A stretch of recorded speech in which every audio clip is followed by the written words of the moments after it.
In this video, we're going to be doing an LS swap into a 1990 second-gen Toyota 4Runner.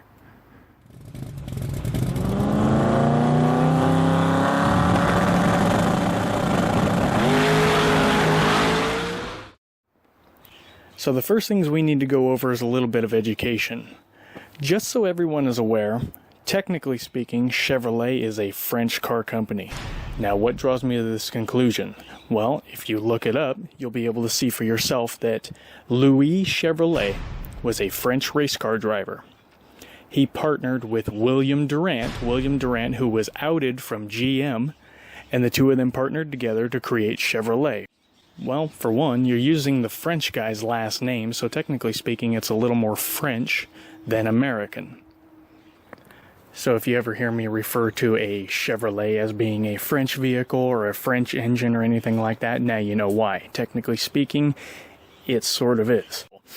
So anyway, to start with this swap, what we're going to need is a bell housing. As you've seen in my previous video, this is an advanced adapters bell housing, which is specifically to go to a Chevy V8 on one end and the Toyota R150 transmission on the rear. Now, the first thing we're going to have to do in order to get this bolted up is we're going to have to take off our original LS starter. And holding the starter on, there are two 13mm bolts. That's right, 13mm, as opposed to the old school 9/16. You're going to need a size 3 Allen wrench, and then you're going to unscrew these two bolts. Once those bolts are removed, you can take this piece out, and then this one, you might have to hit it a couple of times from the other end, but it does come off. It's not bolted onto anything. Then you got these two little notches on here. You want to line those up with these two bolt holes when you put it back on. Mine, I had to turn around because I need this sticking up, running along the top of the block, not running down along the chassis. So then I ran into a problem as soon as I tried putting the sucker back up there. As it turns out, the bolt holes do not fit an LS. So a $300 piece of crap I have here that I have to send back now and see if they have one that actually fits. So I called Summit, apprised them of the situation. They got on their website, came down here to the suggested parts and everything else, and found out that with the engine that I selected, it showed that the starter that I bought was the one in the suggested parts. So they admitted it was their fault. They're going to take the starter back. They're going to send me the proper one. And it just so happens that the proper one is also cheaper. And that one, if you're doing the same situation, the same setup that I'm going with, that would be this one here.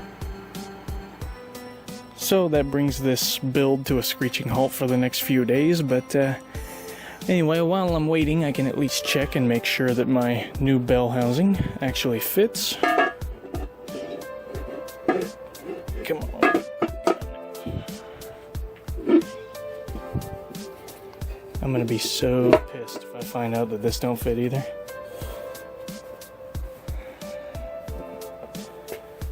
Alright, all that seems to be working. I don't know why they didn't bother to put any little extra piece down here on the bottom of the bell housing to fit up to the LS. And it seems I'm gonna have to probably cut a little notch out of that so that my grounding bolt there, when I run that to the body. So, other than that, it seems to be fitting. Just make sure that that appears to be centered. So, anyway, I have more parts arriving, and as they get here, I will continue this swap. But I can see that this engine is going to have its own set of problems. Questions that I'm going to need to get answered, such as why I have 5 hoses coming out of the water pump. I have 3 coming off of this end over here. God knows what the hell they go to. 1, 2, this one here, 3. The main one that goes onto the bottom of the radiator, the main one that goes to the top of the radiator. But what the hell do these 3 over here go to? All questions I'm going to have to get answered. Now, me personally, I'm not going to be running the air conditioning unit, and it looks like that belt is going just from the pulley straight over to this, so I won't have to worry about if I cut it, I won't be cutting the main one up here. So it looks like I can just cut it and remove that sucker off of there, and that'll save me a little bit of weight and give me more room to maneuver it when I start to install it. So I got the starter hanging down, air conditioning pump is now off. I'm following this cable. I'm going to run a remote starter, so these cables are just going to come off and go straight up into the cab of the truck. Following this cable around, it is coming over to this little red box here, which has the battery cable coming out of it, and is also connecting over here to the alternator. So what I'm going to do is cut all of this out and then just run this going straight back to the battery, because I'm not going to put the battery up here, I'm going to put it in the back of the truck. So for obvious reasons, you can't use the flywheel off of a 454 big block, which is why I had to order this. Now, while it does fit the crankshaft on the back of the LS engine, when you put your disc on there, you still got, Jesus, 3/4 of an inch all the way around. And I'm really starting to get pissed at the fact that we got a channel in here, and using the original flywheel, that is a Chevy specific pressure plate. When I used it with the 454 big blocks flywheel, everything worked out just fine. But all of a sudden when you go to the LS, and this is really starting to piss me off, that money, that cost just keeps on going up. So it looks like now I'm gonna have to buy another damn pressure plate that specifically fits this goddamn thing. So in the meantime, while I'm waiting on the new, more expensive parts to arrive, while we're waiting on that, roughly your torque specs for these bolts are going to be the following. So now what we're going to do is locate our bag of bolts that came with our advanced adapter bell housing kit. That's right here. It's going to have this little pilot bearing in it. It's got one end that has the bearing in it, the other end doesn't. I don't have any kind of lube or anything, so I'm just going to spray this down with whatever I can find. Maybe WD-40 or whatever else you got. Then we're going to slip this into the crank with this bearing sticking out. And make sure you hammer it in there nice and straight. In my case, I'm going to use a big old 1-inch socket, put it over it so I can hit that with the hammer without damaging this. So I hammered mine in until it was almost completely flush with the crankshaft here. Or at least I hammered it in until it seems like it doesn't want to go in any further. So now we're going to turn our attention to our new engine mounts. No, not motor mounts, because this is not an electric vehicle. It is an internal fuel combustion engine, hence engine mounts. So, these are aluminum plates. One goes on driver's side of the engine, one goes on passenger side. What I'm going to do, I have no idea when I put this thing in there how deep it's going to be. I don't know if the oil pan's going to be hitting the front four-wheel drive axle. I don't know how deep into this engine bay that this engine's going to set. I don't know if I put these on here. I don't know if I'm going to want to mount them like this and then put these back here, or if I'm going to need to move them forward. I have no idea where these other brackets are going to line up. The only other thing that has me worried is whether or not these engine mounts are sitting up high enough to actually come into contact with these ones. So this situation is really starting to piss me off. Advanced Adapters is apparently so goddamn money grubbing that what they're doing now is I might have to actually buy another clutch disc to just to go into this goddamn transmission. I have to go through all of these different steps. This is turning out to cost twice as much as it did when I wanted to go with the old 454 big block or the 350 small blocks that I was running. This is turning out to cost twice as much as both of those. So now what it's looking like is that I not only have to buy a $250 pressure plate, but if that doesn't work, and here's my concern. You see this channel, how the disc is recessed in because this plate protrudes out now. They've machined this down. Okay, there's this lip right here. Alright? This sticks in, and the clutch disc does not stick out past it. See what I'm saying? Here's the clutch disc, and it doesn't stick out past this piece. So, I'm worried that when I get my new pressure plate, I'm worried that that plate right there is not going to make contact with the disc. And if it does not make contact with the disc, they recommend, Summit Racing, that I need to buy another clutch disc. And it just so happens I had them check that part number. That is the one that I would be ordering if that new pressure plate does not work. So I might have to spend another $150 on another clutch disc with the exact same part number, is what I've been informed. So if you're thinking that this shit's going to be cheap, it's not. You need to be rich in order to do this, and unfortunately I'm not. I make less than $10,000 a year, and I'm doing all of this out of my own pocket, no sponsors. So I sure as hell hope you all appreciate what I'm doing just to bring you all of this information. So since yesterday was a complete bust, here's what I'm going to do today. While waiting on my new pressure plate and whatever else to arrive, what I'm going to do is just lift the engine up over the radiator support, bring it down over here, and see if I can line up these engine mounts. So while I'm at it, I might as well bolt up this bell housing. You might want to remember that you don't get any extra bolts when you buy this bell housing kit, so you're going to want to keep the bolts that you take off of the original Toyota R150 bell housing. And don't forget that there is another bolt behind that clutch fork, and that's just on a ball joint, so all you gotta do is just pop it straight off of there. I looked online, I could not find any torque specs for these bolts, so I'm just gonna do them in about 50 foot-pounds using my torque wrench with a 14mm socket, and we're gonna see how that works. Alright, correction, while I was tightening those down, it felt like that soft aluminum was just mashing underneath it, so I changed it to 40 foot-pounds, and that seems to be working pretty good.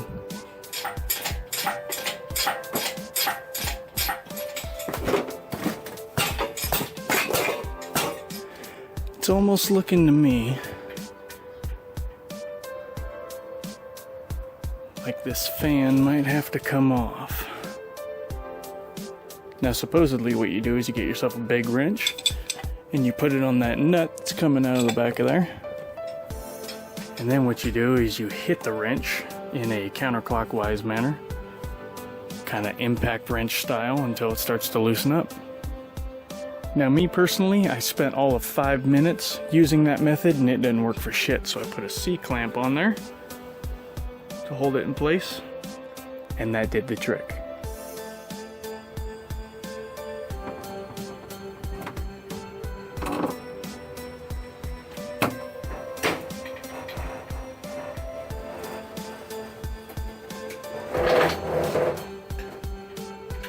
So the test fitting isn't going very well.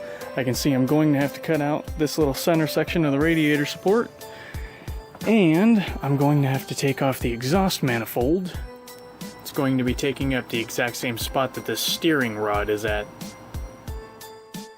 So as if things weren't going bad enough for me as it is, it looks like my oil pan is going to be hitting the front four-wheel drive axle.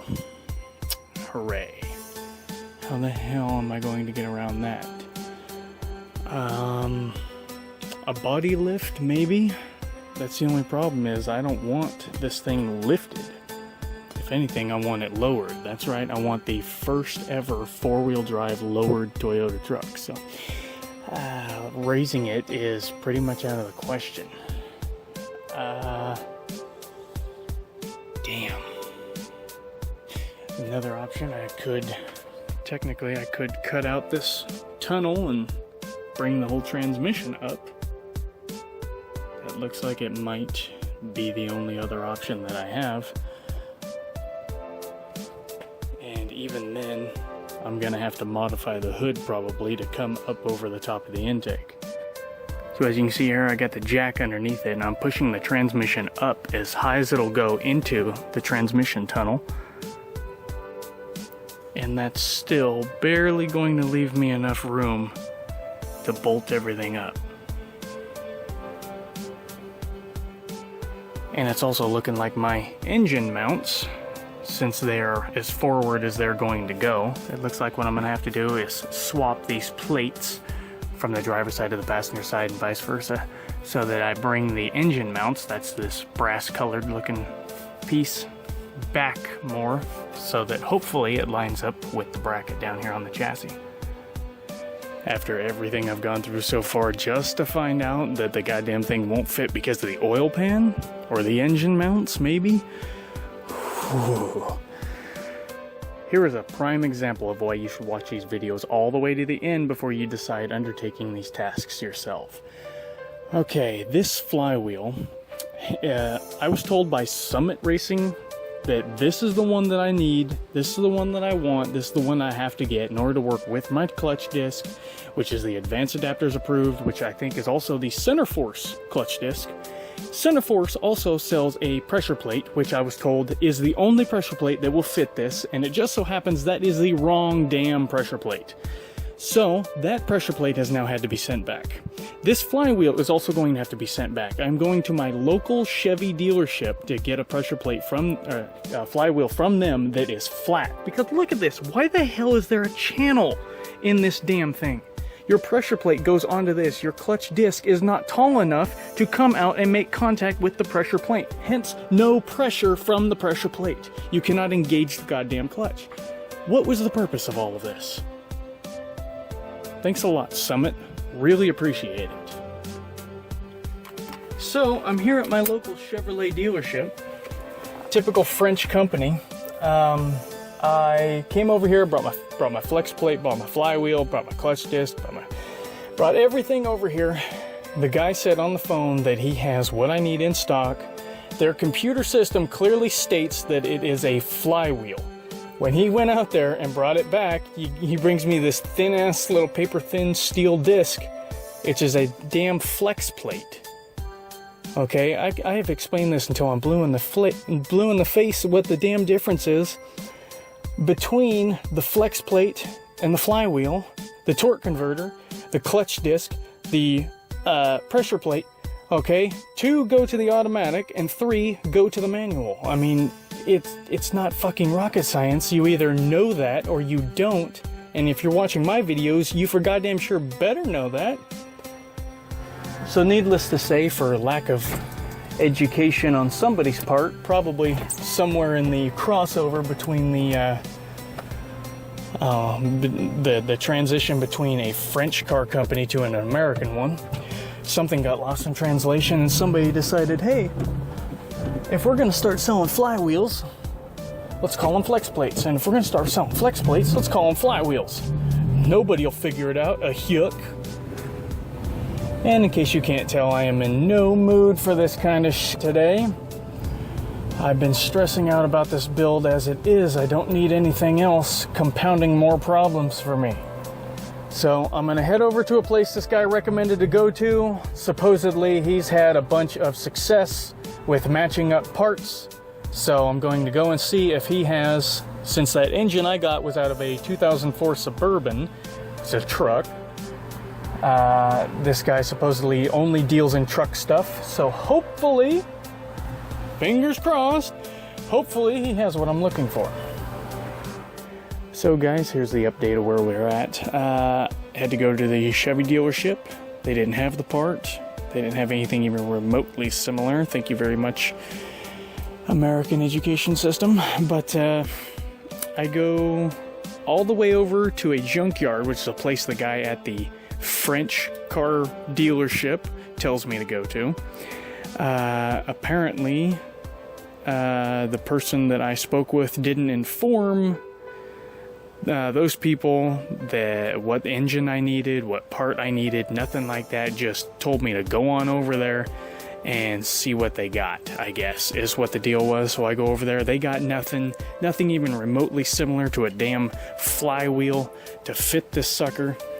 Apparently what I'm trying to do is such a rare thing, which is nothing new here, but apparently I already know that this particular engine you know, doesn't really come with manual transmissions, but some do. So the question is, why is it so damn difficult to get a flywheel that fits this sucker? And so he was able to order one from a couple of states away. It's going to be here in a few days, hopefully. And hopefully it works. Hopefully. And if it does, we'll see where we are when the dust settles then. And here's how it looks without the transmission tunnel.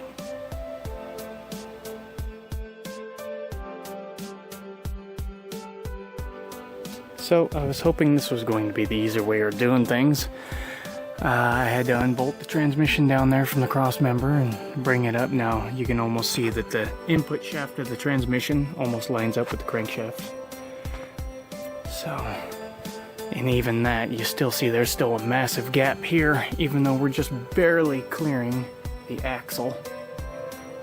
So it looks like what I'm gonna have to do, I was trying to make this easy on myself, but it looks like I'm gonna have to take the transmission out now, pull all this back and try to assemble everything and then put it in here. And the reason for that is because look at that gap between the transmission and the cross member.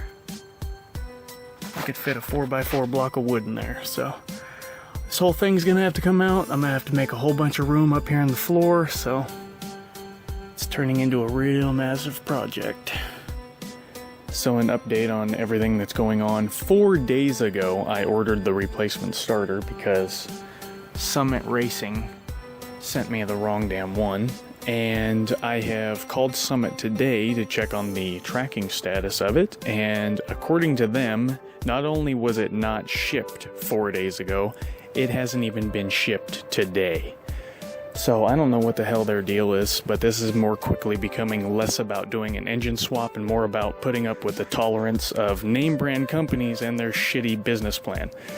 So it looks like what I'm going to do in order to save myself $300, I just told them to cancel that order. What I'm going to do is just cut the end of this sucker off on the original LS starter and see if I can use that one. And that'll save me about $300, I hope. So as we already know, I went to the Chevrolet dealership. There was a whole massive mix-up going on there.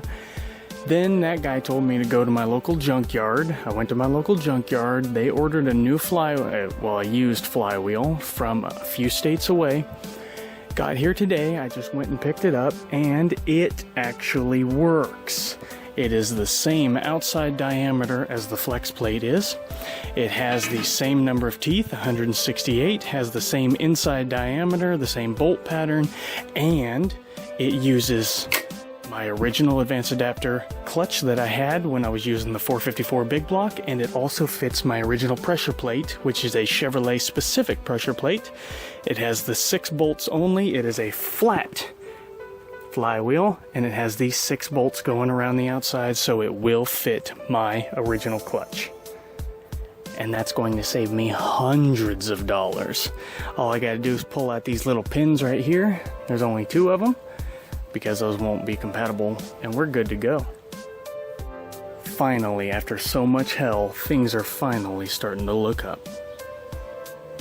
Now for torquing this thing down, I went with 75 foot-pounds, and I went through in 3 passes. First pass I did 25 foot-pounds, then I did 50 foot-pounds, and then I did 75. I think the recommendation is about 74, according to jegs.com anyway. And I used a C-clamp to hold it in place so it wouldn't move while I was torquing it down. Now there's already so many clutch installation videos out there, so I'll try to make this one short and sweet. Flywheel side, according to the sticker that's still on it, is the flat side of this sucker. So we take our installation tool, we stick it into the pilot bearing,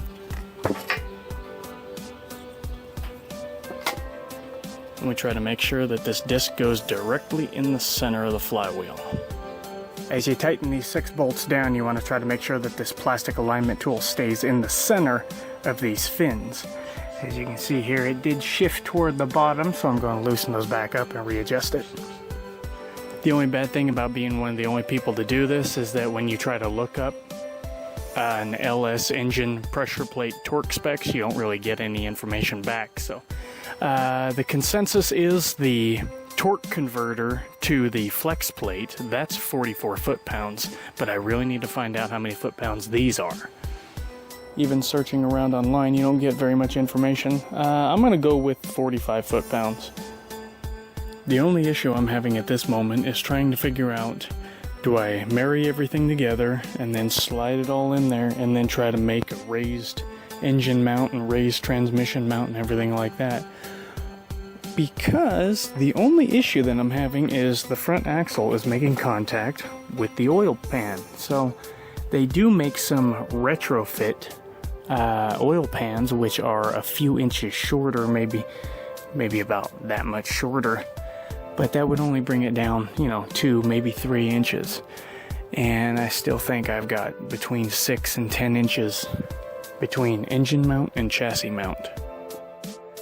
So I think the route I'm going to have to go is making a raised engine mount and transmission mount. I'm going to put everything together, slide it all into the truck, and we'll see where we are from there. I've got my clutch fork and my throw-out bearing. And I got it mounted on my transmission jack, which will allow me to raise it up into the air to meet the engine, and it'll also allow me to adjust it back and forth and side to side. Now when it comes to putting these two together, you want to remember this little bolt that comes in your kit for your bell housing. This is all thread. You want to make sure you got your 2 nuts on there and your little ball joint. And you want to make sure that you put those on there before you try to put the whole thing together, because once you bolt this down, it's going to put pressure on your clutch fork, and then you're not going to be able to fit this in there. So back to a previous issue that we were trying to address, our water pump here. Obviously this one goes to the bottom port on the radiator. This one's going to go to the top port. These two obviously go to the heater core, which I'm not going to be running, so I'm just going to run a U going back into this. This one is 5/8 inside diameter, and this one is 3/4 inch inside diameter. So you need to find a U-hose if you're going to be doing this the way I'm doing it. These were the 2 hoses that I took off of it. As you can see, it still has that Y, and I have no idea what this 3rd hose is supposed to go to. I've looked all online and I couldn't find anything about it. So I'm just going to ignore it, hope like hell that it doesn't mean anything too specific. And I'm just going to run that U. And again, if you're following along doing the same stuff that I'm doing, our engine mounts now, as you can see, there is a gap. We're looking at roughly a 4 1/8 inch gap between them. So I'm thinking if I get like a square piece to go right here, yeah, I don't know. Yeah, square might not do it. I might have to get a rectangular piece, maybe 6 inches by 4 or something like that, maybe 8 by 4, and put that in there, maybe weld it onto the original or drill some holes and bolt it on or something, but that's what I'm gonna have to do. As you can see down here, we're still barely making contact, so maybe 4.5, 4 3/4 just to be safe. But back here with the transmission, as you can see, we got about a 5.5 inch gap. So have to get a really big piece to go into there. Another option that I have, this is 3/8 inch plate that makes up these engine mounts. I'm thinking maybe I can get some more of that stuff, and then I'll just weld some plates that come all the way up to here. Well, that ain't working out for shit. 3/8 inch plate, plasma cutter. So I spent about 5 minutes on that and I didn't hardly do anything. I'm either gonna have to take it to a shop or try to find some other way, because that plasma cutter just ain't cutting it. No pun intended. So I got these water jet cut out, and they didn't work out perfectly, but they're going to do. Got them welded on. And I got the pilot hole at least drilled out for them. Now all I gotta do is get some bolts. And your price update is about $150 for the pair of original engine mounts, and then $150 to get the CNC done to the 3/8 inch steel plate, and the 3/8 inch steel plate costs $10-20 used. And that does not include tools or other miscellaneous work. Back to the radiator hose. I wasn't able to get a U hose, so I had to get a 3/4 to 5/8 a little adapter.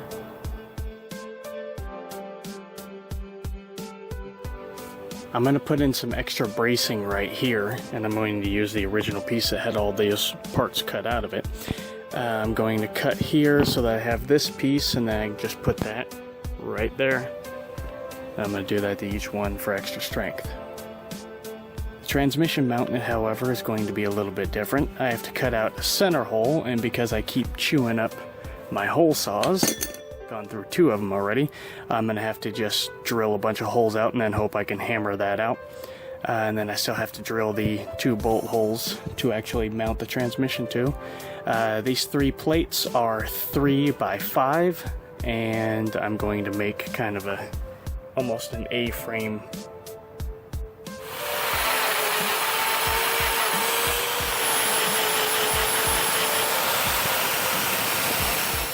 So for that center transmission piece, this is what I've come up with. The inside hole is about 2 1/4 inches. The distance between the center of the holes that you're going to have to drill out in order to put the bolts in to actually attach to the transmission is about 3 1/4 inch from center of holes to center of the hole. 5/16 inch holes, 1 inch apart, and that looks about like this. And the bolts I'm going to be using in those are size 8 by 125 thread pitch. Okay, correction, this is about 3 1/8 going this way, and then about 3 5/16, but this is still 1 inch this way. And I'll try to draw this template on the computer and then put it available online for everybody to download, though it's not entirely perfect. So be warned. We are 1 step closer to being done. And now, for the first time since the beginning of this project, the engine is bolted into its final resting place. And if you ask me, I think it looks pretty. So the only things left on the to-do list are bleed the brakes, bleed the clutch, run the wiring, hook up the ECU, and run the plumbing for the radiator. Man, I am running into so many questions. What the hell do all these plugs go to? That's number 1.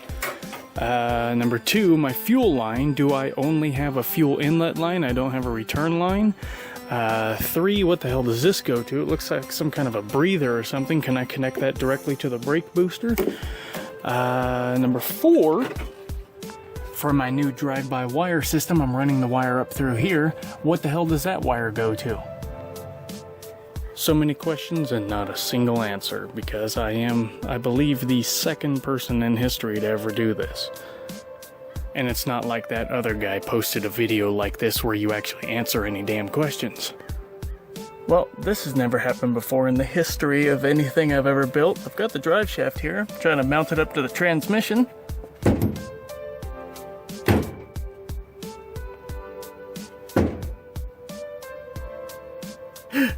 Oh no, this has never happened before. It's a problem. So now I've got to cut this damn crossbar down here. And with that bracket cut out of the way, a new contender for the Piss Me Off Championships has arisen, the fuel tank. And now, finally done. So, looking back after having to pound on the fuel tank and cut a big old notch out of this big old cross beam here. Looking back, is it worth it to get a 3-inch shorter oil pan? Yes. Yes, it is. You shouldn't have to cut into the floor, you shouldn't have to raise the transmission tunnel, you shouldn't have to do custom engine mounts that are more elevated, you shouldn't have to cut this, you shouldn't have to hammer on the fuel tank. So, is it worth it? I'm looking toward hell yeah. Back to what I was saying earlier about not knowing about these fuel lines. One guy on YouTube, it looks like he ran these 2 together. Now I don't know why he did that, because this one's going down to here. I would assume that one would go to something, but that looks like a breather tube. And I don't think this is a returnless system because I got this fuel line, and there's 2 fuel lines. This came with the engine. This was originally hooked up to the engine, and I have no idea how to re-hook it back up. That's the kicker. Plus the fact that you got like 50,000 of these little miscellaneous plugs all over the damn place. Allegedly, all you have to do is just go in there and computer program, you know, somehow flash the ECU or the PCM or whatever the hell you want to call it, and take out the anti-theft system or whatever, and then it's supposed to start right up. All you gotta do is know where the battery plug is supposed to go into, and I mean, it's allegedly supposed to be really simple, but we're gonna find out. So now I'm bleeding the clutch by myself because I don't have anybody else to help me.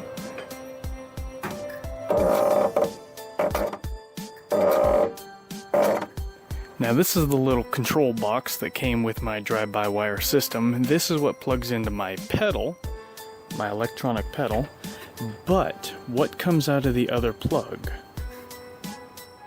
Now obviously I need it because I have the electronic system set up. I don't have a cable-driven one. Alright, I might have found it. Coming out of the big wire, this big sucker coming out of here. So this one here, it has the same type of plug. It looks like it should fit down in there. That is affirmative. Coming out of that big wire, going all the way over, that is the one that plugs into it. So I'm going to assume, since I can't find what any of the rest of these plugs go to, I'm just going to assume that they're not necessary, especially these, you know. The only thing that I was worried about was plugging in that pedal, so now I can control the throttle. All I gotta do now is just run the radiator, run the fuel, and I know there's a power wire somewhere here. I think that's the one that goes to the battery. So if I run that to the battery, run a positive to the starter, but still I haven't modified the starter yet to throw in there, but I think the plugs that go onto it are going to go over to the ECU, so everything should be controlled through the ECU. All I should have to do is hook up the power plug to the fuse box, right? I shouldn't have to run one like I did with my carbureted system. I shouldn't have to run a positive and a negative down here. If I just run the negative down here so that the ground goes back to the battery, that should be it. We just might have this sucker running in the next couple of days. A quick little note here about my clutch, if you notice.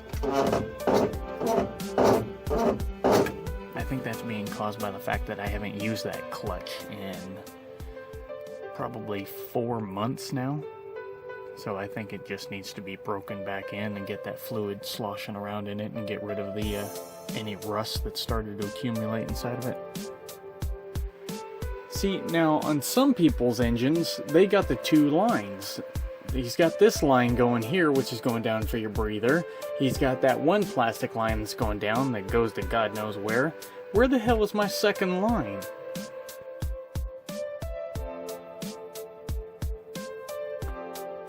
It just looks like it doesn't have a second line. The last thing I want to do is hook up my fuel line and pump a bunch of pressure in here and then have it come spraying out of somewhere else. But I guess that's where we're going to be because that's the only option that I've got. And according to some online forums, it looks like the VATS, the Vehicle Anti-Theft System, might not be on some of the truck engines, and that's the engine that I have is out of the truck. The Vehicle Anti-Theft System, according to the forums anyway, according to them, the VATS system is only on the cars. Don't know if that's true. That's purely according to them. End of the starter has been cut off. Now, I doubt seriously that this thing's going to last like this, but all I want to do with it, I just want to start the engine. I want to hear the fruits of my labor turn over just once. So I'm trying to do the fuel lines right now. Looking at a picture that I still have of when I bought the swap, it looks like this is the one that went to this tube. And it looks like this one might even be in a position to hook up to this, but I am not sure about that. This is the picture that I still have of the swap, and that connector looks an awful lot like this one. So I'm just going to assume that I have it hooked up right. It's possible that maybe it is a returnless system, but that this breather does actually go all the way back to the tank to take the flammable vapors and pump them into the intake, maybe?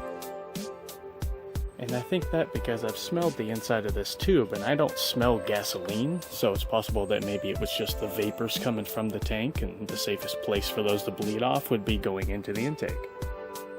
So now I've got the fuel line run coming across, going to the hose that is going all the way down. This hose here, coming all the way down, it's got this plastic braided thing on it. I had to unbolt it from here, which is where my brake lines are coming into. And on your fuel tank, that's the front. This is the rear passenger side, driver side of the vehicle. It's this wire coming out here. And we do have those two additional hoses right there. Those two hoses are our breather hoses. We're going to run that into this hose and hope like hell that that's where it goes. Now, according to someone else's YouTube video, not my information, purely his, for your little fuse box here, what you want to do is hook up a single plug, now just use the standard spade connector, to this box down here, which goes to number A9. Now, if you actually look down in here, there will be little letters.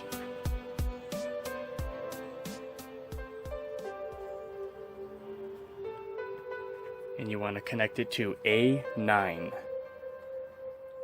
And I'm running that back to a toggle switch, which is then going over to the positive on the battery.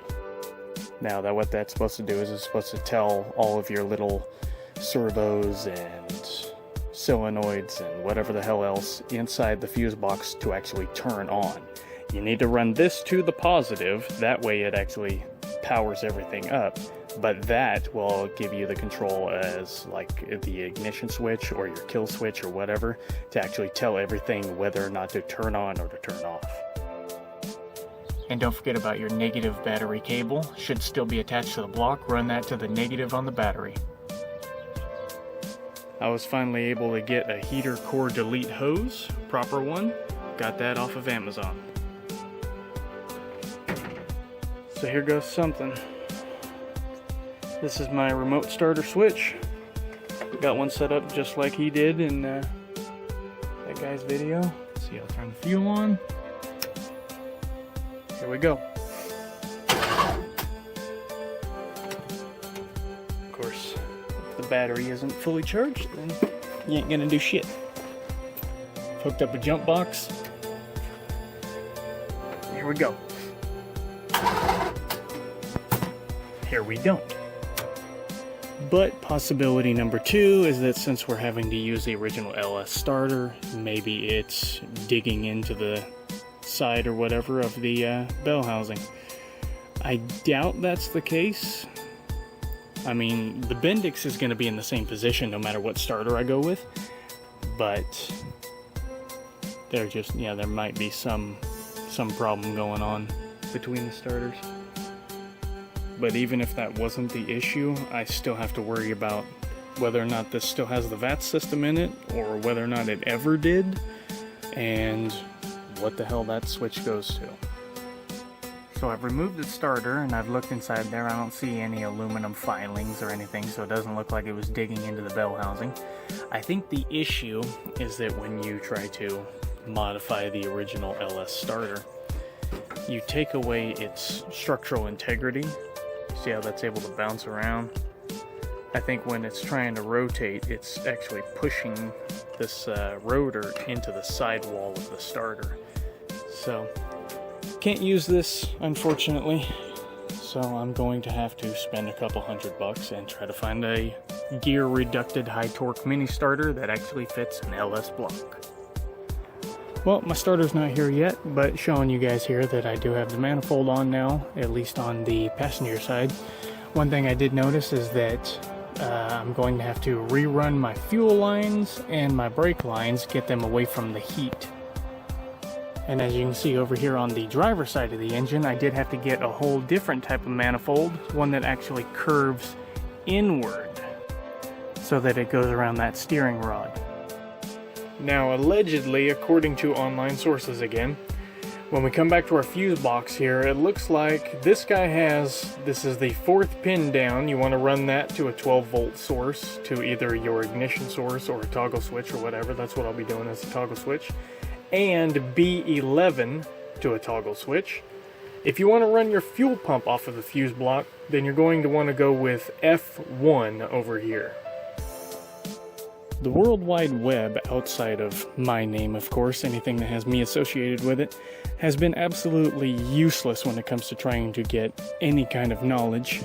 I still have no idea what that 3rd radiator hose went to, and I probably never will. But I want to show you how I've got my radiator hoses run. Here on the front of the engine, we got the top one coming out of the water pump. I have that coming over, going into a connector here, which is a, what was this, 1.5? No, this was 1 1/4 inside diameter, and I went to a 1.5. Then I got that going down past the manifold and going back through. We'll follow that one here in a second. The lower radiator hose I have coming down and going under the engine mount, and then going straight back through into some 1 1/4 inch inside diameter, 1.5 inch outside diameter EMT conduit. Primarily because EMT conduit is a hell of a lot cheaper than trying to get some radiator hose to come all the way back. But again, lower radiator hose here on the passenger side, driver's side going over the top radiator hose, coming down to a connector, going over on that side of the transmission mount.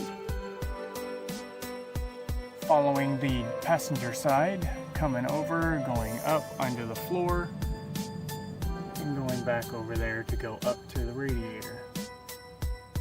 Following the hose that comes from the top port on the water pump, coming down the driver's side, straight back, and coming up the back wall here, where the bed would be, coming up and in. Now for this, I had to get a 1.5 inch 90-degree elbow reducer to go into a 1 1/4 inch. And on the passenger side here, we're coming under the firewall on the back of the cab. Now that's the one that's going to feed into the engine. As you can see, I've got electric fans set up to make sure that it stays cool. And I got the back wall cut out so that the air comes through the cab and goes through the radiator. And all told, it took about 25 of these little hose connectors at about 99 cents each. From the back of the vehicle looking forward, you want to make sure that you clear all components. You don't want to hit the drive shaft over there. You can see I got my upper radiator hose going up and over. I got my lower one coming over to the side. So the first thing I'm going to do, I'm going to hook up a garden hose and I'm going to fill this thing with water. The reason I'm going to fill it with water instead of radiator fluid, coolant, antifreeze, that kind of stuff, is because water is a hell of a lot cheaper. And plus I need to test the system and make sure there's no leaks before I go and put a bunch of fluid in there that might go spraying out all over the ground.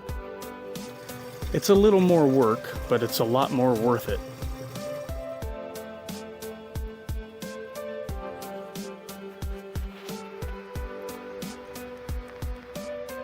And this is precisely why we test the system with water first. So after you fix that, make sure that nothing else is leaking, now you can start to pour in your expensive coolant. As for the hose clamps, I don't know if this is a name brand or what, this Cadna. Now they're not a sponsor of mine, I don't know if that's a metal alloy or what, but these are relatively name brand, they work pretty well, they seem well made, and they withstand quite a lot of torque when you're actually using a screwdriver to tighten these down without stripping out like some of them do. So don't buy the bulk ones if you're going to do anything. See if you can find anything that actually says that on it. I don't know, again, if that is a name brand or a metal type, but these are the ones that I'm using and they have always done pretty well. Again, they're not a sponsor of mine, that is my personal recommendation. But back to this ignition system, let's see if we can figure this thing out. Down here is A, let's assume that this is 12. then 11, 10, 9. So I'm going to hook this red wire to the 4th pin down on A, and then 11, that'd be the 2nd pin down. I'm going to hook this wire, and I'm going to splice it into this one. Now there's other ways that you can do this. What I'm going to do, just use my cigarette lighter here. I'm going to burn a little segment off of this. Use my pliers to pull the melted rubber off. And then I'm just going to twist tie the wire on there. I mean, there's many ways you can do it. I'm just going with the laziest way to me right now. So I've got a spade connector on each one of the wires. Now, electricity likes to follow the path of least resistance. What that means, just like a four-wheel drive differential system, sometimes when you see one tire that's up in the air, it'll start spinning, so the guy gets stuck. His differential system is following the path of least resistance. And electricity can follow the same rule. What it likes to do, what it wants to do, is follow down the red wire all the way through and complete the circuit back to the battery. But sometimes it will siphon off electricity through the secondary wire, which is why it's key to try to keep both of these wires about the same length. That way you kind of trick it into, just like a river, deciding which way it wants to fork down. If you make one of these wires too much longer than the other one, then electricity, following the path of least resistance, is more likely to say, hey, screw it, that way's longer, let's go the short way. Electricity is a lot like people. Lazy as hell. So we should be 4th pin down, A9, 2nd pin down, B11. Now I'm going to wrap the end of this sucker with some electrical tape so it doesn't short circuit when it makes contact with the body or anything else by accident. So one more bit of bad news. I got a really nice painted starter today, but unfortunately it does not fit. Thank you very much, eBay seller. But I gave him all the information, told him specifically in the note to the seller to not send this starter if it wasn't going to fit my engine. I gave him all the specifics on it, and he went ahead and sent it anyway. Unfortunately, this is a 4-inch across plate, and in my engine, it is a 3.5-inch across plate. So in order to make this thing work, I would have to shave this side down and shave this one down, but unfortunately, shaving that side down is not an option. For the record, the inside of these bolt holes here is about 2 3/4 inches. On my block, however, it looks like I've got about 2 7/8. So needless to say, this is going back to the seller. I mean, hell, you can see that the bolt holes don't even line up. If I line that one up and that one up, I've got to twist the paper. Look at that. It's not even aligned.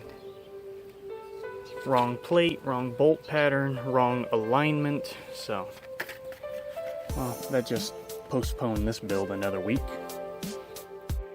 So while we're waiting on the new starter to arrive, we're coming back to this particular issue of figuring out which wires need to be going where. Now, as soon as I hit that switch, nothing happens. I'm still not hearing any clicking, no solenoids turning on or nothing, so I don't know. Maybe I got a bad fuse on the bottom side, or maybe this still isn't hooked up right. Some damn thing is happening. Now, allegedly, it cannot be the VAT system. The vehicle anti-theft system is supposed to allow you to at least start the engine, let it run for about 3 seconds, and then shut it off. That's the whole vehicle anti-theft thing. Because if it can't stay running, you can't really drive it away, you can't really steal it or anything, right? So, that's what it's supposed to do, and yet for some reason, it's not even allowing me to turn any of the electrical stuff on. Or it might just be that when I hit the switch on there, nothing is supposed to click on. I don't know. I'm really worried that get that starter in, hit that switch, and have no way of turning the damn thing off, or some other problem, and I'm really hoping that's not going to be the case. But again, we'll cross that bridge when we come to it. So again, if you're following along with what I'm doing, I'm trying to find a temperature sensor for this thing. I am not wiring this into the original harness and using the original gauges that are in the dash and all that stuff, so I need to know what the thread of this is so that I can get the right aftermarket sensor and gauge. So you're looking at a 12mm bolt with a 1.5 metric thread pitch. So the hits just keep on coming on top of the fact that this is a 6-week long build. I finally got my starter today, just about the same time that my cell phone crapped out, so I'm having to use a new camera, so if you notice that the quality's different, there you go. First impressions, this is the starter that was supposed to be the one that was originally sent to me by Summit. This is part number 9509, and it was supposed to be not only the one that they were supposed to originally send me, but this is the one that they did not send me for about 4 days, and then when I finally called them, they said that now they'd finally send it to me after I called them. But I told them just to cancel it, and then I started trying to find starters through other people, so this is the now 6th starter for this project, and hopefully we'll see if that sucker actually lines up or not. Well, this is going to completely change everything up because this has never happened before. This starter isn't going to work. I know, shocking, right? But the difference between this starter and all other starters is that I think I can make this one work. This little tab here, this little protrusion sticking out, I think if I cut that off, then it won't be making contact with the clutch slave cylinder down there, and then it should fit. Assuming, of course, the bolt holes actually line up, which it's not even going up in there enough for me to check that, so do or die time. If I modify that, I won't be able to return it, and if I don't modify it, then I'm probably never going to find a damn starter to fit this thing, so I'm going to have to modify that, but I can't do it at 9 o'clock at night, so I got to wait till the morning. Alright, so I've cut this aluminum plate, and we'll see if it fits now. Man, it just dawned on me, this build has been one crushing disappointment after the next. Anybody that tries to tell you that they've done this cheaply or easily or anything, call their lion ass out on it, because there is not one component that I did not have to modify. I had to modify the air filter to fit, I had to modify the engine mounts, transmission mounts, the goddamn starter plate. There is nothing that I did not have to custom do in order to make this work in this truck. With that being said, the starter is now bolted into place. And we just make sure we got our power wire hooked up to it. That would be the bottom post if you're running the same starter, and I'm going to be running my remote starter switch, so I'm just going to hook those to the 2 plugs down there. It's been such a long and drawn out build. I think we're in like week 5 or 6 now, I lost count. But let's see if we can get this bitch to roar.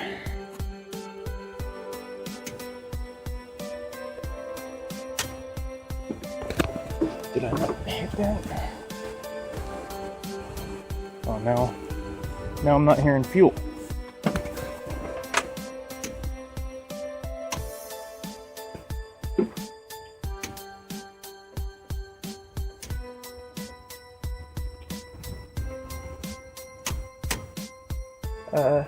Now I'm not hearing my radiator fan. There you go. There's my luck. But a dead battery just doesn't seem right to me, because only seconds before, when I hit the fuel pump, it was working. And then I came over here and I had to put those cables on, then I came back.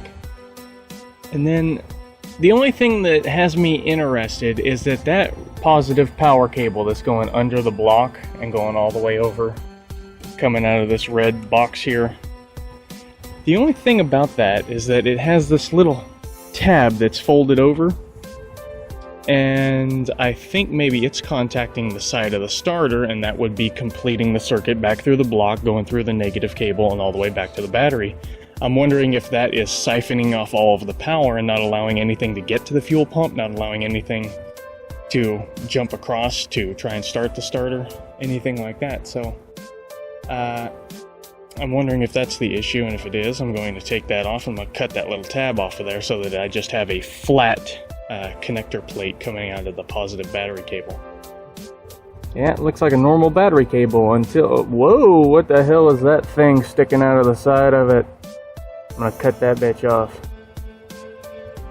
The tab's been cut off. Check fuel. Fuel's on. Radiator. That seems to be, that's what the problem was. So without any further delay, Truck's in neutral. Fuel. Here we go.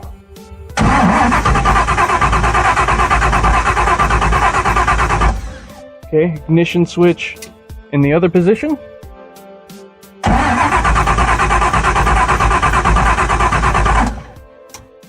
And shit. So, I am at the absolute end of what I can do. I'm gonna have to take this thing to a shop and have them check and make sure that the VAT system is out of the PCM over here and make sure that my ignition wires are hooked up right. And that's going to stall out this project for probably another week or two while they try to figure out what the hell's going on. So I'll get back to you with everything that I get them to do. Looking at some other people's stuff on some online forums. This is Pirate 4x4 here. This guy says that clicking sound that I should be hearing when I apply voltage through my 12 volt ignition source on the fuse board, that clicking sound I should be hearing is the injectors turning on or something, but I don't hear that clicking sound anytime I'm doing my hitting that switch and everything else. So it looks like that could be the issue. It's not getting fuel. It might not be the VATs at all. So I will be taking it to the shop tomorrow, and hopefully they can figure this out and help me diagnose whether or not this actually is the issue. And on this forum, LS1 Tech, this guy's saying that his engine had sat long enough that the injectors were stuck shut. So if you just run a 12 volt source to each one of the injectors individually, that should open them up. But the only problem is the guy I bought the engine from actually sent me a video taken that day of him actually running the engine that I went and got it. So them being stuck shut is not the issue for mine. It just has to be that I don't have something hooked up right. And in another guy's build, it looks like the mass airflow sensor, which should be this. Now, I'm used to working on Toyota fuel-injected engines, and you've got your mass airflow sensor. It's more of a box, and I assumed that this might have been it at the end of the intake. But it looks like, and I should still have this part laying around, that might be the mass airflow sensor, and if it's not hooked up, it should act similar to the VAT system, where it runs for a few seconds and then cuts off, but that should not be the reason that the fuel injectors aren't clicking open. So I might still need to have to put that in. Case in point, here's the original air filter box, and right here is my mass airflow sensor. So all those guys that are in these online forums and everything saying, oh, LS swapping is so easy, so simple, so cheap, so common, not a goddamn one of those assholes is actually using the original harness. You ever notice that? That's what I'm finding more and more. So all those liars on there, take their word for what it's worth. And to me, that's not a goddamn thing. I'm not going to hack this thing up if I don't have to. All I want to do is just plug the damn thing in and drive it, because that is exactly as simple as everyone makes it sound like you can do. So I want to see that actually happen. Unfortunately, that is not happening at all. So I'm hopping around on forums again. This is 67-72 Chevy Trucks. This guy looks like he has the same engine and same system that I do. He's got the two fuel lines, except he's only got one that actually goes into the intake, so it looks like I did hook that up right, because I see that breather going into the other one. I also saw that his harness is a little different though. He actually has the OBD2 port, and I have not seen mine anywhere, so I don't know if mine didn't come with one, even though it is a 2004, so I don't know what the hell's going on there. But I'm going to continue hopping around on this one. Hopefully I can see how he has wired up his stuff. The only problem is that these pictures are exactly that big. They're not very high definition, high resolution or anything, and I can't click on them and resize them up, so this is going to be a bitch. So I've got my appointment scheduled for later today to take that truck into the shop, but I'm hoping I can figure this out before having to go through all of that. I think what I'm going to try now is running, you know how I got that ground wire that I ran up onto the firewall? What I'm going to do is see if I can run from that. Maybe it's not completing the ground all the way back to the negative post of the battery. What I'm going to do is run a ground, which is essentially going from the top of the intake, and I'm going to run that down to the negative of the battery and see if that does anything. And that didn't do anything either. I got this big old 10 gauge red wire here coming all the way over to the negative of my junction block. I turn everything on, I throw the ignition switch both ways, nothing, not a single click coming from the engine bay. Well, it was a good idea and it was definitely worth a shot, but unfortunately it wasn't the cause. So I'm gonna have to go to the shop and pay some outrageous prices to figure out what the hell is the problem. But one difference between me and anybody else is that I'm not posting this video to the web unless I get it going. Well, this does me a whole hell of a lot of good. Thanks to CarMD, apparently my OBD sensor is under the dashboard in the Suburban. Now, I don't have the Suburban, I only got the engine from the Suburban, so thank you very much to the guy that sold me this goddamn thing. But he did not include that, which is something that should have been included since I was getting a complete kit. But thank you very much for screwing me over on that one. Needless to say, I do not have that, and I have no idea where to get another one. I've been searching even eBay, and I can't even find one of those damn things. So it's looking like I'm going to have to go with somebody who can do the reprogramming to the PCM. I spoke to my local LS swap place that actually does it, and they said more than likely it is the VAT system in the computer that is causing it from even attempting to start. All that, the engine runs for 3 seconds and then shuts off, and that's the VAT's bullshit. That's only if you actually have the body control module and the engine's still in the original vehicle. All that other bullshit, well, none of that's true in my case, so it's just without the body control module, period, it's not allowing any power to be sent through the fuse box, and nothing's getting power, so nothing's wanting to even attempt to start. But I'm gonna have to find some way around it. You don't have these things here, which are some kind of bypass modulators or something. Those probably only work if you have the body control module. So I'm not even gonna attempt to fuck with that. I'm just gonna find some place, send it off, wait a couple of weeks, and then we'll see where we are there. Probably be snowing where I live by that point. Before I go to the trouble of doing all of that, I do have somebody that I know of that has a newer model Chevy truck. I think they have a 6-liter LS engine in it, and I'm going to try that. Put it in on position for 10 minutes, turn it off, on position 10 minutes, turn it off, on position 10 minutes, and then try to start it, and then it should start on that third time, allegedly, and then you pull the plugs out of the BCM, the body control module, and then it should reprogram the VAT system. If that works, that's a free, cheap, easy, quick way of doing it, but you're going to need somebody with a vehicle, and fortunately I do know somebody that has one, but trying to convince them to let me fuck with their computer on their running, driving 20,000 miles on it truck or whatever, however many miles is on it, that's going to be the difficult part. So since my phone's broken, I can't call him, so I'm just going to have to take my computer over there and hope like hell that I can talk him into it. These little bolts on top of here are 7mm. So the only downside to using somebody else's vehicle is that if I screw something up, if I ruin his computer or something like that, I'm going to have to replace his computer, and God knows how much money that's going to cost. So that'll pretty much kill this project right then and there. But again, that all hinges on whether or not he says yes, and actually lets me start screwing with his truck. So we have a good news, bad news scenario here. He said he'd let me do it. He's reluctant to, obviously, because if we screw anything up, well, it's all on me. The bad news is that he's not available today, so that's another day I'm going to have to add onto this project. So here I am today, tearing into it. Again, very, very reluctantly. Made me jump through a whole bunch of hoops, asking a whole bunch of questions before I screwed up his truck. PCM does look exactly the same. So let's get to it.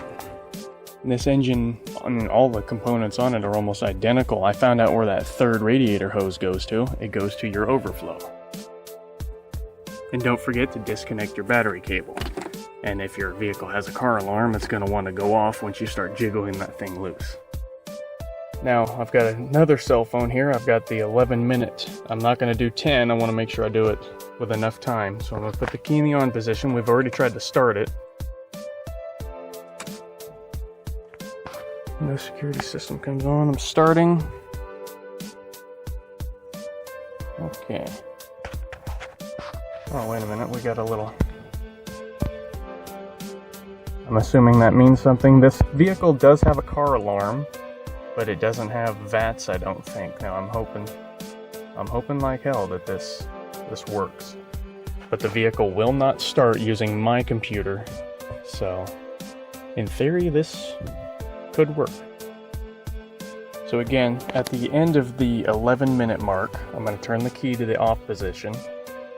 Well, I'm gonna do a 3 count. Okay, I'm gonna wait 3 seconds, put it back in the on position, do another 11 minutes, turn it off, wait 3 seconds, put it back in the on position, do another 11 minutes, turn it off. Now when I go to put it back in the on position, this time I'm gonna go all the way and it should start. That's what we're doing. So allegedly, you do it the 3 times, turn it off, do it 3 times completely, and then try to start it, and we should be good.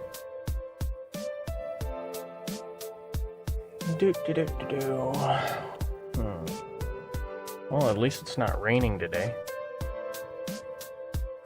Shit, I almost forgot. I gotta take off this kick plate underneath the steering wheel so that I can get to that BCM when the time's finally up. It looks like it's only got 2 7mm bolts, one here next to the e-brake lever and one over here at the end.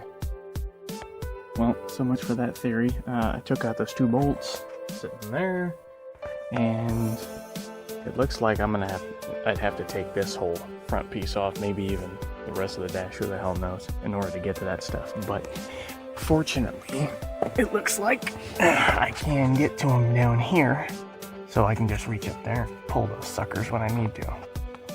Oh no, with a little bit of persistence, it's got these little tabs here that are up here on the top. You just pull it straight back and kind of down at the same time, so you don't take this off too much. But I'm not seeing a body control module like other people have. These plugs look similar. That's not moving, so do I have to plug that one, that one, that one, and that one? Do I just unplug 3 of them? Damn good questions, and I'm not in a position to ask those questions right now because I'm kind of under the 30-minute gun. So in theory, what I need to do is unhook the 3 in the center, not the 2 on the outside. Now, because this is a 2006 and I'm doing this for 2004, my system looks different than the other guy's video that I'm watching on YouTube while doing this. So, alright, the alarm's about to go off on pass number 2.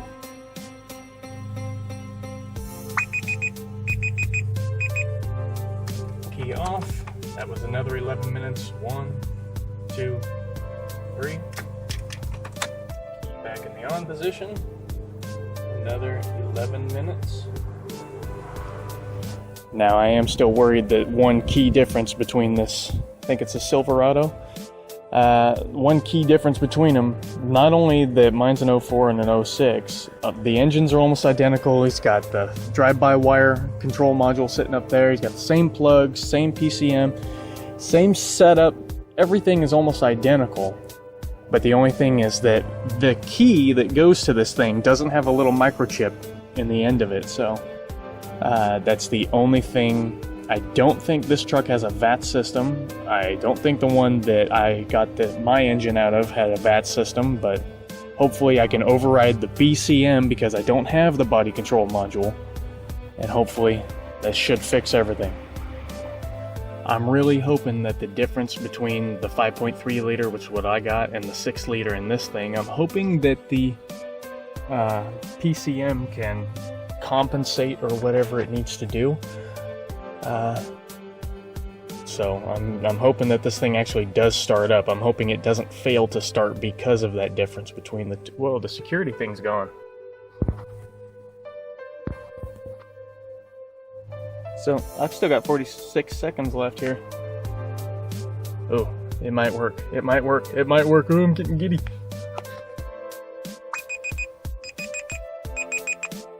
Okay, key in the off position. 3, 2, 1. Shit. There it is again. What? Okay.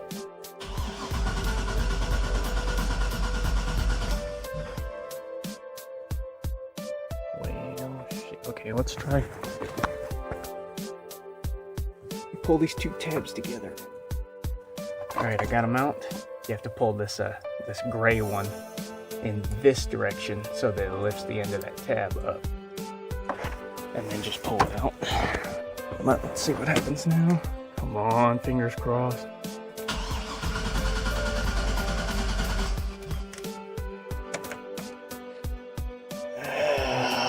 Mother. So much for that shit, so I'm gonna put this thing back together and make sure it still runs. Which means that now my only option is to go to a garage over here that's local. They supposedly do PCM flashing and everything. The only problem is I've been to them before. They've scammed me a whole shitload of times. I don't trust them, and for goddamn sure I don't want them knowing what's in my vehicle, but I am at the absolute end of my road, so I have to accept help even from the enemy. So I'm over here at that shop that I told you about that likes to con me, and there's a reason why I hate coming over here, because they are the fucking enemy. And they told me to bring my vehicle on down, and the whole time that it was here, all they wanted to do was just look under my hood, ask me questions about it and everything else. So they have conned me again just to find out what I got under the hood. So now I'm at the junkyard. No matter what I do, I'm gonna have to get an OBD2 port, so that at least some kind of diagnostics can be run trying to figure out what the hell's wrong with this truck. So I found something that's similar. At least it's got the same looking fuse box and everything else. It doesn't have the center one, but it does have this one, which is the one that I need. It's got a much thicker wire than I have too. I wonder if maybe I don't have a thick enough wire going to A9. Anyway, I'm gonna cut these, and I'm gonna take these two plugs that are going here, and I'm gonna take this little square box too, just in case I need that, and I'm gonna see if I can find the OBD2 sensor right there, port right there. Ooh, body control module, maybe I can take that too. So now I've got the missing plugs that I didn't have before, and there's a lot of thick wires coming out of some of this stuff, and I'm wondering if I need to be running power to all of that stuff, and not just the A9. I mean, even that one's a thick wire. The B11 one, that's also a thick wire, so I'm wondering, I gotta be running power to a lot of stuff that everybody's not telling you in any of their online forums. So I'm gonna go home, hook all this stuff up, see if I can figure out how to wire it all up, and we'll see where we're at from there. In all honesty, the more I think about it, the more I think that it's not the computer that's holding something up. I just don't have something wired up right. So I'm gonna hook all these plugs up, and fingers crossed, should start. I mean, if that 2006 with this relatively the same damn engine, the same setup, the same components and everything, if it doesn't have a VAT system in it, just a car alarm, I mean, in theory, there's no reason why the body control module should be keeping my engine from starting. So I must not just have something hooked up right or something, so fingers crossed. Now the possibility does exist. I just thought about this. I'm gonna head back over and use that guy's truck again and see if when we turn the key to the on position and it's actually sending power into the PCM, I want to hear if on top of his engine, if anything's clicking on or not. It's possible that When you have a stock system, maybe nothing clicks on until you actually try to turn the key and try to actually start the vehicle, or maybe not until it actually does fire up. It's also possible that it wouldn't be starting, it wouldn't make that clicking sound unless you were using a standalone system. So, because nobody's ever done an LS swap to my knowledge, and with all of the forum hopping that I've been doing trying to figure all this out, it doesn't appear that anybody has ever tried to use the original harness and without flashing the VATs out of the computer or anything. So it's possible that that clicking on sound that's happening on other people's engines is a byproduct of the standalone system and the one wire setups and all that other kind of crap. So I'm going to see if I can go and confirm or deny that possibility.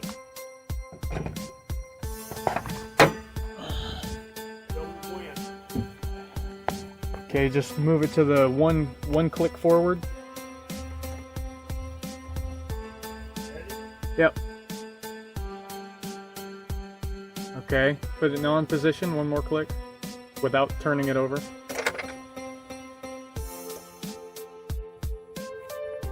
Okay, turn it back off and then do that again.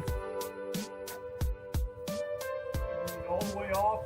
All the way off and then put it back in on position. Okay, it's off right now. First click. Ready? Yep. Something in here is clicking. What the hell is clicking? The fact remains, on a working Chevy truck, same engine more or less, same setup, same harness, etc. It looks like it might be that little motor for the drive-by-wire system that opens up that flapper to let the air into the engine.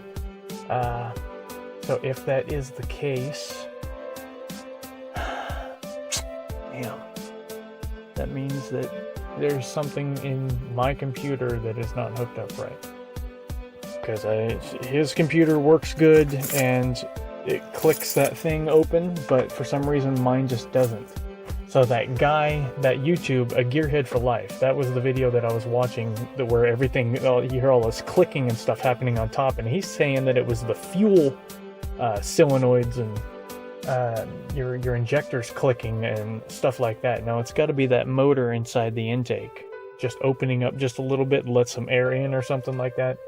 So for the initial startup. But yeah, I'm not even getting that to happen, so I need to go through my wiring, make sure that I do have everything hooked up right, and then I'm going to have to get the computer flashed. So I just watched A Gearhead for Life's video again. Now he does specify in his video that he did have the VAT system flashed from his PCM. That's the only difference between my setup and his. 3, 2, 1.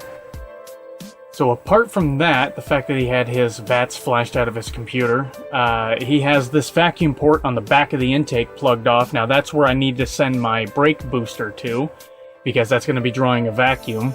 So if you're not running your brake booster to that, make sure you plug that off, as A Gearhead for Life stated in his video. The only other difference is that I'm using the drive-by-wire system, and he was using a cable system. He had converted his, or his came like that. Hell if I know. But mine is drive-by-wire. I'm going to try to keep everything as stock as possible.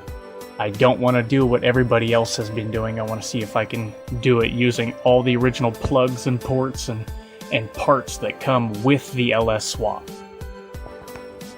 So, I've got the OBD2 sensor, or port, whatever, installed into the wiring, and that doesn't do a goddamn thing to help you figure out what's wrong with it. For some reason, something's not powering up, something's not communicating with the damn PCM, so...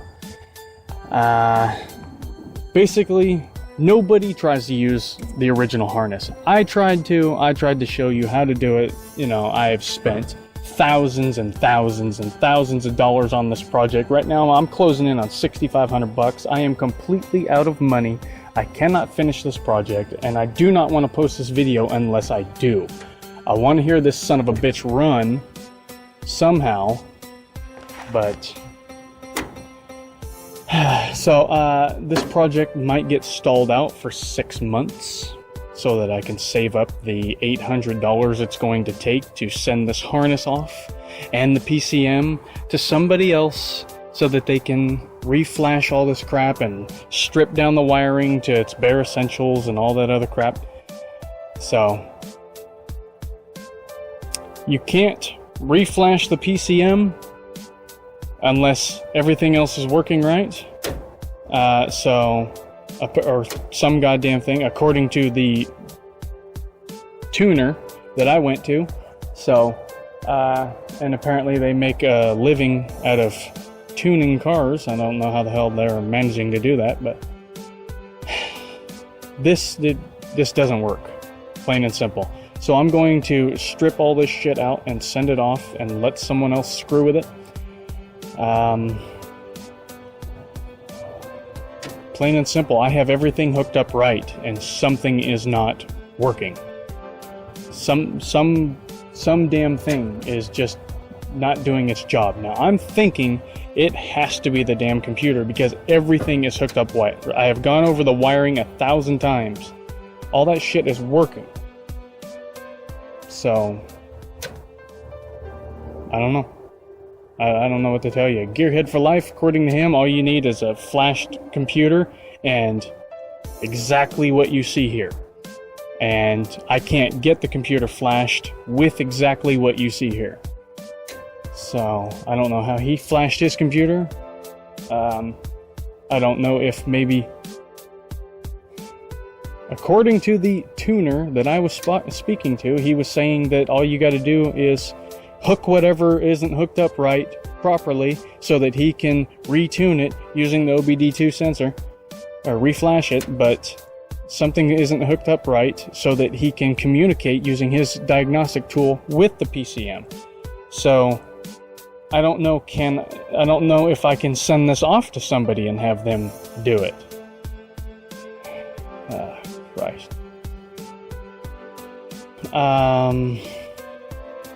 I don't know if it'd be worth it. I mean, according to the tuner, if something's not hooked up here, it's not going to allow the communication here. So if I get this reflashed, and this won't matter, is what I'm being led to believe.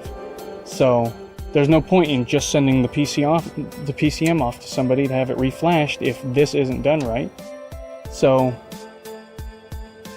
I am completely at the end of everything. Just fuck it, you know what I mean? Just, I'm done with this. But in the meantime, I will continue to screw with this whole thing, and maybe I'll get lucky and get something right. Holy shit. So I plugged in the actual plug that you need for it, and going from A9, is that what that was? That one ignition wire over there, the fourth pin down. I'm pretty sure that is A9. I got that running back to my toggle switch. Turn the battery on. I hit the switch and I heard something click over here. I heard something click. The only thing that I did, apart from put that plug in and tie that in, is that I don't think, and that is the simplest goddamn explanation, I feel like a fucking idiot now, that this was not tightened all the way down. It was slightly sitting at an angle like this, and I had to push this one side down and tighten that little screw that was on there down just a little bit. So it looks like the majority of those wires weren't making connection in the center. So I'm gonna set the camera right here so that we can hear it click on, and we'll see if I can get this sucker to start. See these? See these? We're doing this with them. Come on.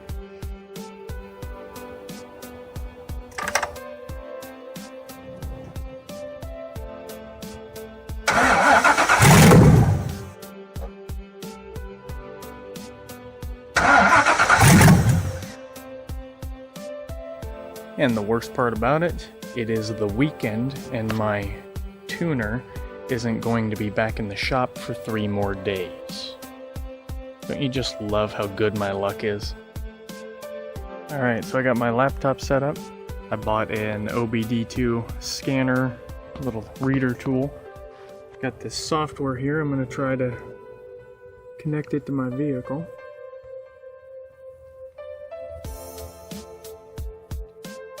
So I hit the diagnostics, see if it was throwing any codes. It's telling me P0452. Powertrain, evaporative systems. I'm going to assume that it's talking about the O2 sensors. As far as I know, this thing doesn't. As far as I know, those are gone. Those should be attached to the back half of the exhaust, not the manifold, so that stuff should be gone. Anyway, just checking to make sure that everything is ready before I take it down. Waste any more time at the tuners. But at least for anything that I do in the future, I can at least get some software and stuff like that and learn how to tune this thing myself and whatever else. But I'm going to take it to professionals right now, people who have screwed with this kind of thing before and do it very often. So they know what they're doing. I don't. I'm going to let them mess with it and then pick it up as I go. So this is the trouble code that it was throwing out, P0452. According to this, it looks like it might be one of the two fuel lines, maybe.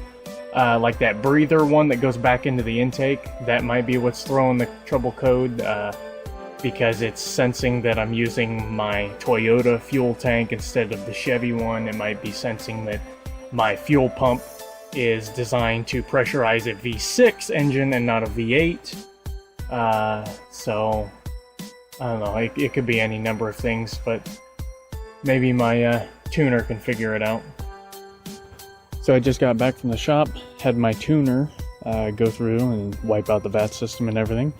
Notice I didn't do the air quotes when I said that, and there was a reason for that. You'll be seeing that in a second. Everything wired up, ready to go. As far as the swap goes, you're still going to need to run your brake booster to this little port on the back of the intake here. You need to get some kind of switch or something, some kind of plug to go into that so that I can run my booster hose into that.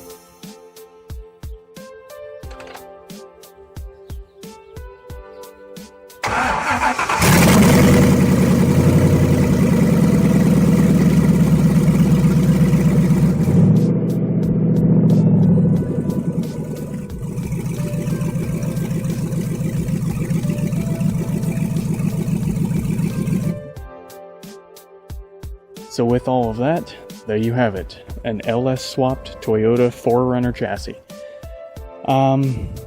Final notes would be checking the total cost of this thing, the total build time, the three main problems that I had, which would be getting the wrong parts sent to me, the VAT system not being erased from the computer, and the electrical problem that I was having so that the computer wasn't even communicating with anything else. So make sure all of your connections are tightened down, and even if you think they are, go back through and check them again, because maybe somebody else screwed something up, unplugged something and didn't bother to tell you. So that was the issue that I was having anyway. So there you have it. Hope this has been educational for you. It was one hell of a relief on my part to be able to take this thing to the tuner and fire up for the first time. So, this thing is badass.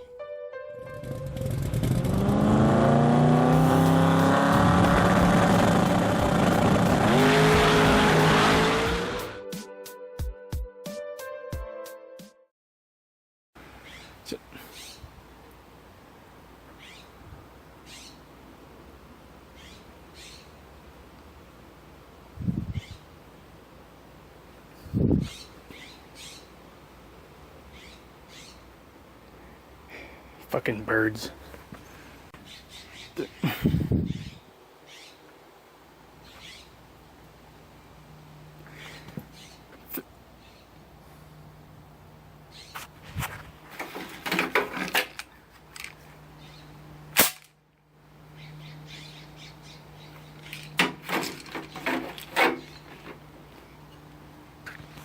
Or at least it doesn't seem like it wants to go in. When you use your bolts, you don't get any extra bolts when you buy this.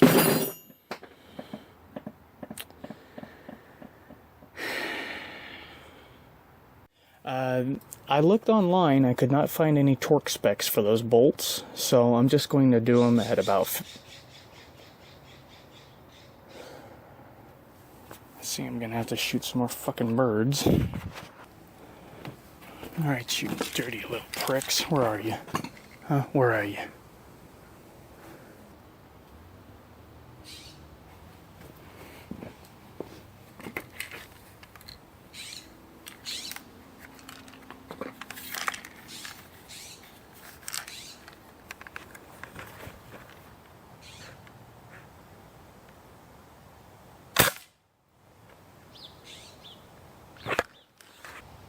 It's amazing how quickly an educational video can turn into a hunting video.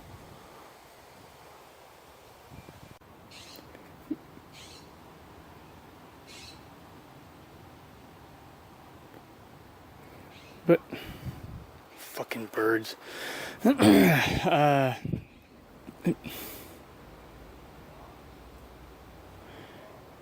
as I can see here, it looks like the engine mounts, I might actually have to turn them around.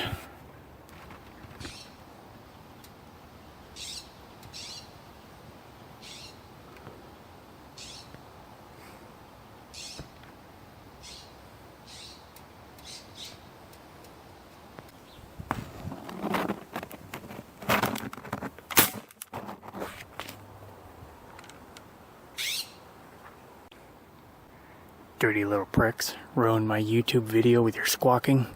You got this shit coming. I'm pioneering a damn sport right now, bird hunting. I mean, you've heard of deer hunting, bear hunting, rabbit hunting. Nobody hunts birds. They hunt ducks, but not birds.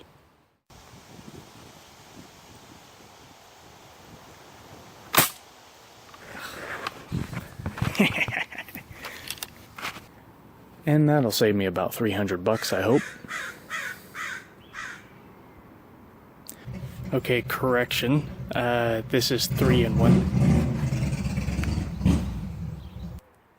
So I'm trying to do the fuel lines right now. Looking at a picture that I still have of when I bought this thing, it looks like this is the one that was hooked into this one. So one more bit of bad news. Got me a really nice looking starter today.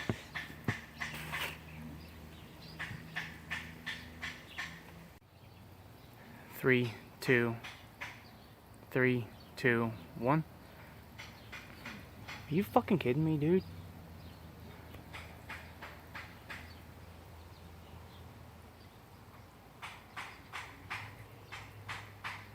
If it's not one fucking thing or in this neighborhood, it's something else.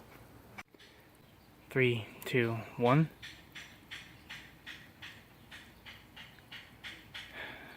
Three, 2, 1. But it looks like I've got about 2 7/8 on my block.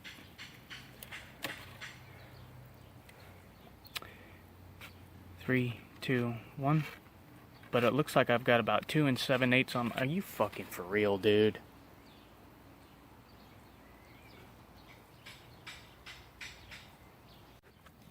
Three, 2, 3. Whenever you're fucking ready, okay? Just let me know. 3, 2.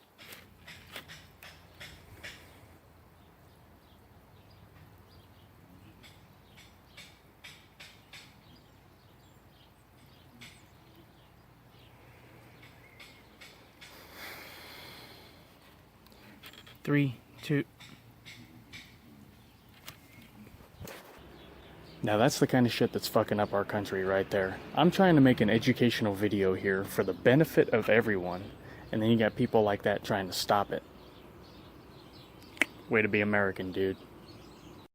God damn it. Come on. Finally have the possibility of this thing running, and I can't get the goddamn camera to sit still.